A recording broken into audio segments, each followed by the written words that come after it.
Hey everybody, this is Darren Van Dam and you are watching Flick Connection, the show that helps you get more out of movies. And today I want to tell you about some really great movies included with Prime Video that you have probably missed.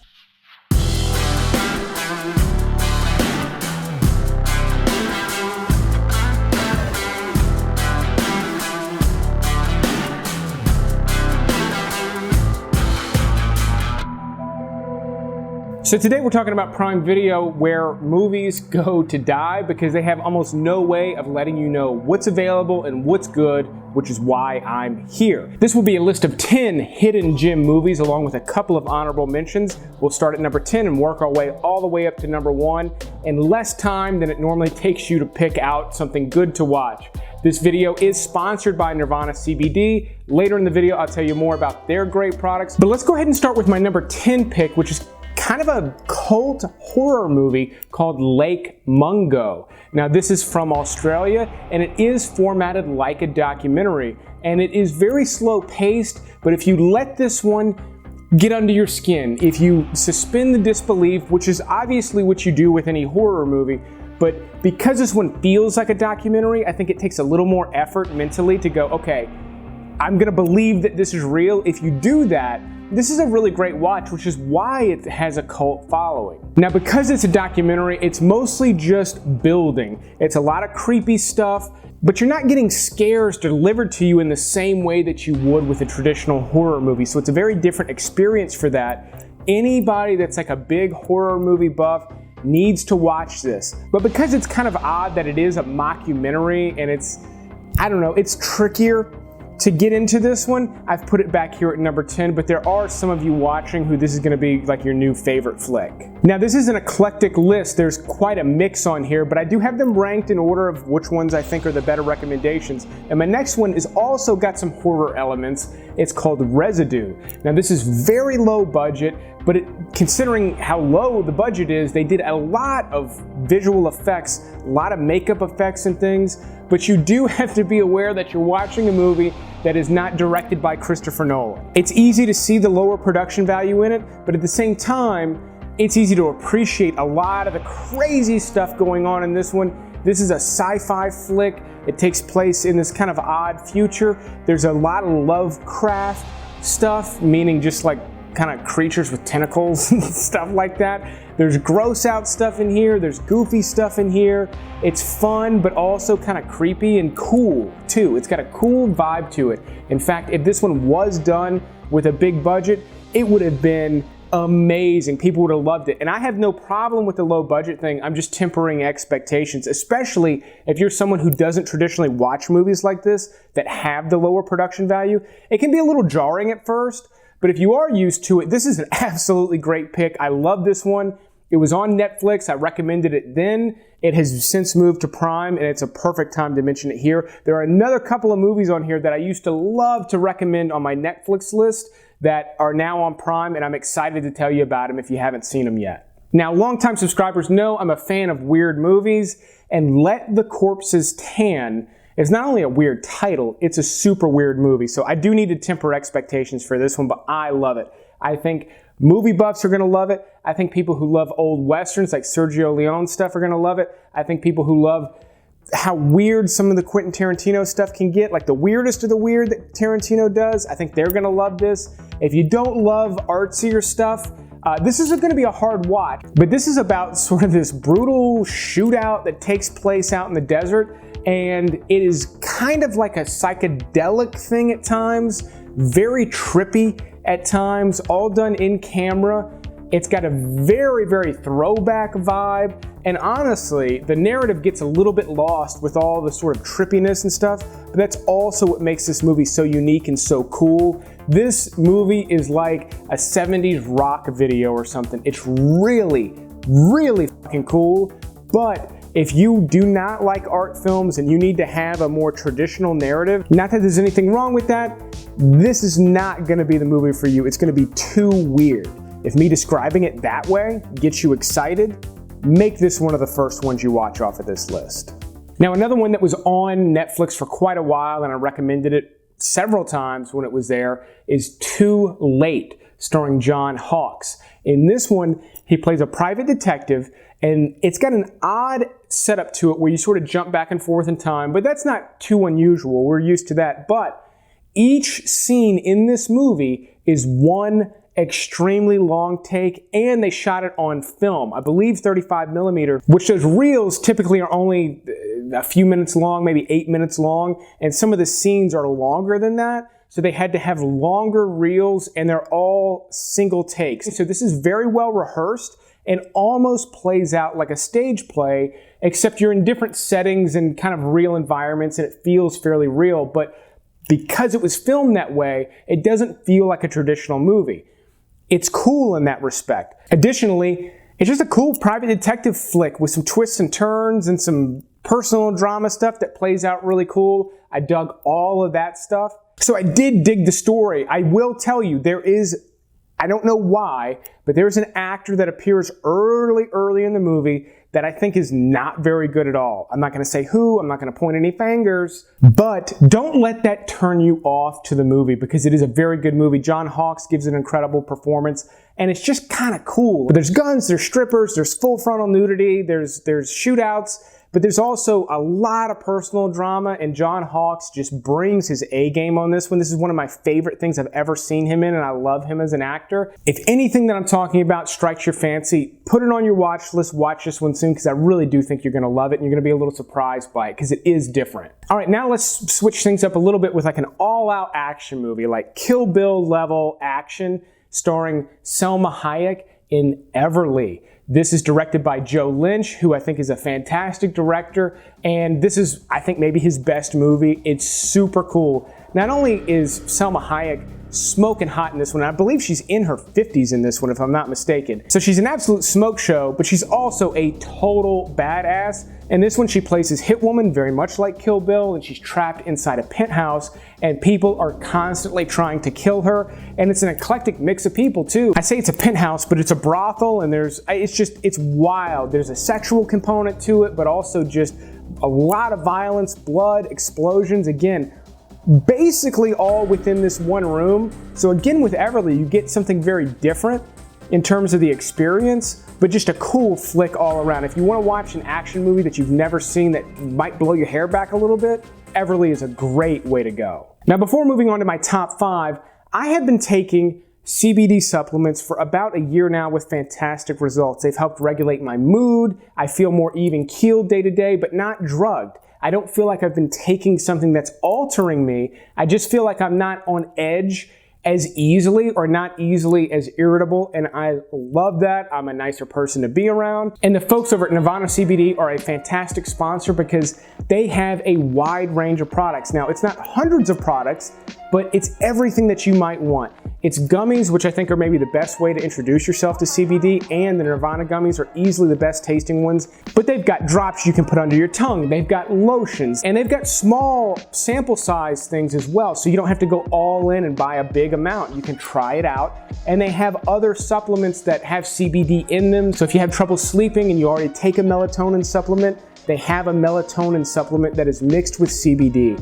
All of this stuff is great stuff. I have tried everything that they have to offer, and I sincerely do recommend them. I think it's a fantastic product. So if you're a little lost in the woods regarding CBD, or you want to try something new, definitely check out the link in the description below. Give Nirvana a shot. Just get a 5-pack of gummies and see if they're for you. I highly recommend them. But let's go ahead and move on with the rest of the list.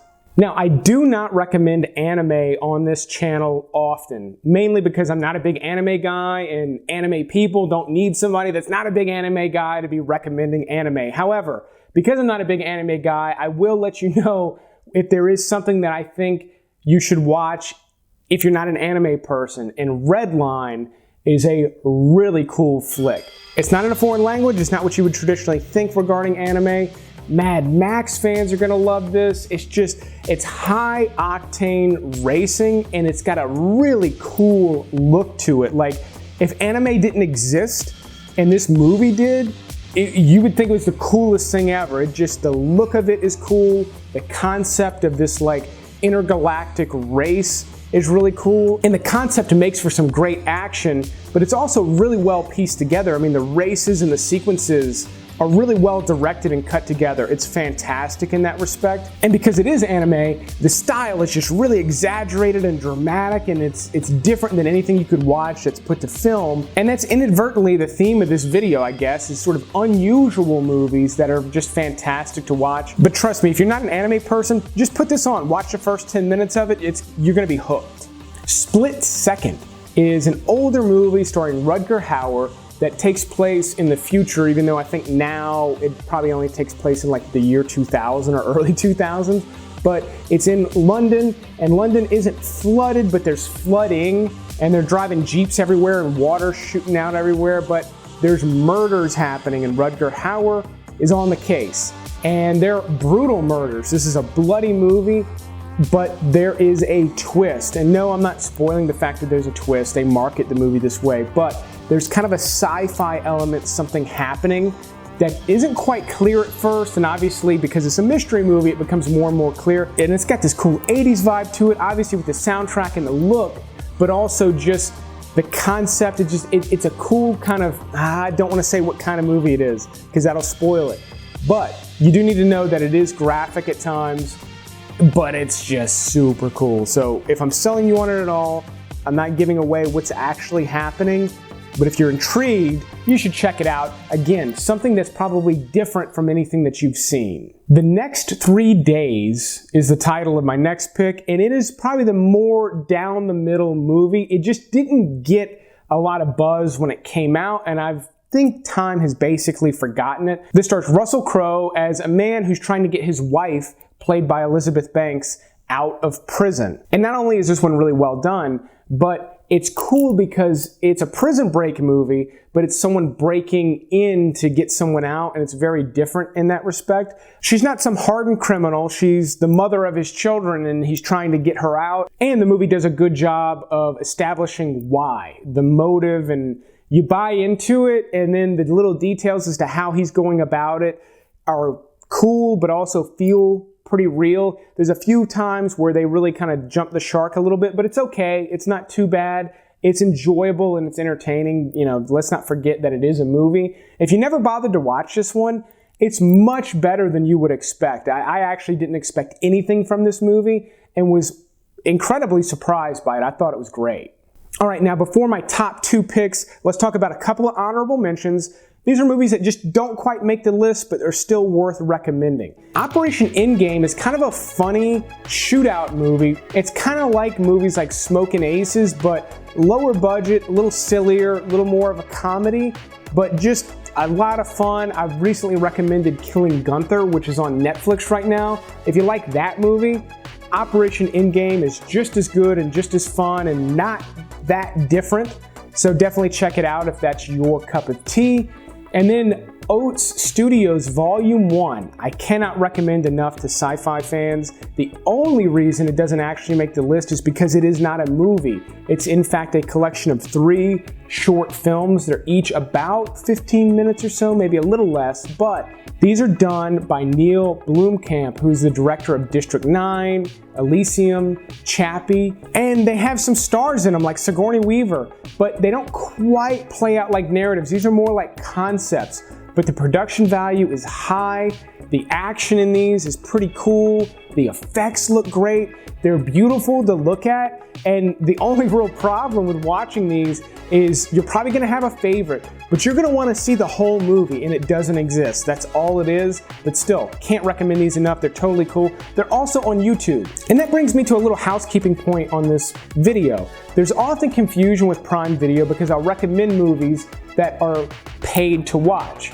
That's because over time, they're no longer included with Prime Video. At the time of me making this video, these are all included, but eventually, they will not be included with Prime Video. But unlike Netflix, they won't disappear. They'll still be there, but they'll cost money. So that's why you want to click the subscribe button so you get notifications when I put out new videos like this one, so you never run out of good movies to watch. Okay, we're down to the top 2. And my number 2 pick is, I believe, the only foreign film on the list. It's called Delicatessen. This is from the director of The City of Lost Children, Alien Resurrection.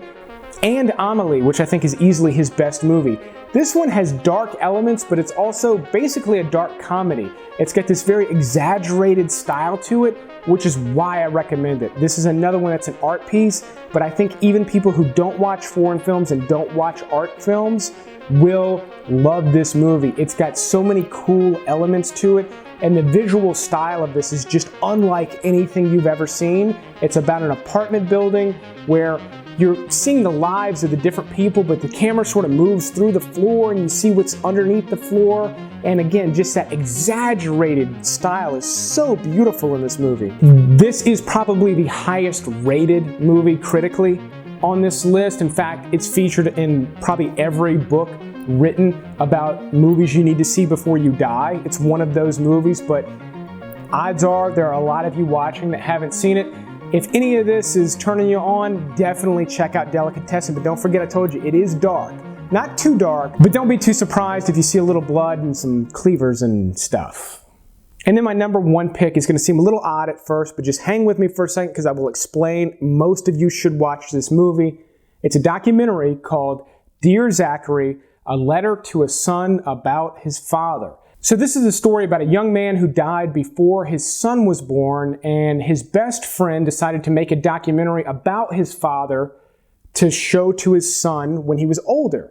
However, there are some very odd circumstances surrounding his death, and this is not a conspiracy theory type of a thing.